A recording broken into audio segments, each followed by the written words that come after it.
हिमालय की हर बर्फानी चोटी एक गवाह है, हर घाटी एक पवित्र साक्षी। यहाँ समय के सागर में डूबा एक अनसुना अध्याय छिपा है, वह स्थल जहाँ देवताओं की अमरता और मनुष्य की अटल श्रद्धा ने पत्थरों को दिव्य विस्मय में बदल दिया। यह केदारनाथ की पुकार है, वह पावन धरती जहाँ भगवान शिव ने स्वयं को मोक्ष की चाह और मृत्युलोक की साधना के बीच सनातन सेतु बनाया। यहाँ हर चट्टान में गूंजता है एक प्रश्न, क्या यह मंदिर है या स्वयं शिव का धरती पर अवतार? महाभारत के युद्ध के पश्चात जब पांडवों ने अपने ही कुल के विनाश का पाप धोने के लिए शिव की शरण ली तो वे उनके सामने नहीं आए। क्रोधित शिव ने गुप्त काशी में एक विशाल बैल का रूप धरा। भीम ने उन्हें पकड़ने के लिए अपनी पूरी शक्ति झोंक दी, पर शिव धरती में समा गए। तब हुआ चमत्कार, उनकी कुबर इसी पावन स्थल पर अटक गई, जैसे स्वयं धरती माँ ने शिव को रोक लिया हो। पांडवों ने उस उभरी हुई कुबर को शिवलिंग मानकर पूजा शुरू की। वही पवित्र रूप आज केदारनाथ के नाम से जाना जाता है। कालचक्र घूमा, पांडवों द्वारा स्थापित वह आदिम शिवलिंग हिमालय की हवाओं और हिमपात के बीच लुप्त होने लगा, पर शिव की यह कुबर अदृश्य रक्षा कवच से घिरी रही। सदियों बाद 8वीं शताब्दी में आदि शंकराचार्य ने इसी स्थान पर ध्यान लगाया और उस शिवलिंग को ज्योतिर्लिंग के रूप में पहचाना।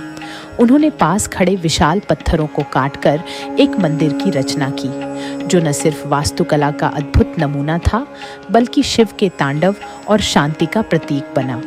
देखिए ये पत्थर, जिन्हें इस तरह जोड़ा गया कि हर भूकंप और हिमस्खलन उनकी जुड़ाव की कला को नमन करे। केदारनाथ की यात्रा केवल एक तीर्थ नहीं, बल्कि श्रद्धा और संघर्ष की परीक्षा है। गौरीकुंड से शुरू होकर 18 किलोमीटर की खड़ी चढ़ाई, बर्फीली हवाएं और ऑक्सीजन की कमी हर यात्री की सहन शक्ति का परीक्षण लेती है। मंदाकिनी की गूंज और पहाड़ों पर उकेरे ओम नमः शिवाय के मंत्र हर कदम पर शिव की उपस्थिति का एहसास कराते हैं। जैसे जैसे मंदिर के शिखर दृष्टिगोचर होते हैं, हर थकान भक्ति में विलीन हो जाती है। यह यात्रा नहीं, एक आत्मिक जागरण है। 2013 में प्रकृति ने अपना रौद्र रूप धारण किया। बादल फटे, पहाड़ ध्वस्त हुए और मंदाकिनी नदी बेकाबू राक्षस की तरह सब कुछ निगलने लगी। गांव बह गए, हजारों श्रद्धालु लापता हो गए और चारों ओर बस तबाही का मंजर था। लेकिन इस महाविनाश के बीच केदारनाथ मंदिर अडिग खड़ा रहा। वैज्ञानिक बताते हैं कि मंदिर के ठीक पीछे स्थित एक विशाल पत्थरों की दीवार ने जल प्रलय का रुख मोड़ दिया, जिससे मंदिर पर सीधा प्रभाव नहीं पड़ा। पर भक्त इसे महादेव की कृपा मानते हैं। शिव के धाम को कोई आंच नहीं पहुंचा सकता। शिवलिंग और नंदी की प्रतिमा बिना किसी क्षति के अपने स्थान पर थीं। जैसे शिव ने स्वयं अपने भक्तों को यह संदेश दिया हो कि काल कितना भी विकराल हो, उनकी उपस्थिति हर संकट से परे है। केदारनाथ सिर्फ पत्थरों से बनी एक संरचना नहीं, बल्कि एक जीवंत आस्था का प्रतीक है। वह विश्वास जो हर तूफान, हर विपदा के बाद और भी मजबूत होकर उभरता है। यह मंदिर सिर्फ एक पूजा स्थल नहीं, बल्कि शिव की अनश्वरता और भक्तों की अपराजेय श्रद्धा की कथा कहता है। यहाँ शिव किसी एक मूर्ति तक सीमित नहीं है, न ही केवल उस शिवलिंग में समाये हैं जिसे पांडवों ने प्रतिष्ठित किया था। वे तो इन पहाड़ों की हर चोटी में, मंदाकिनी की हर लहर में और भक्तों की हर प्रार्थना में समाहित हैं। यहाँ शिव निर्गुण भी हैं और सगुण भी।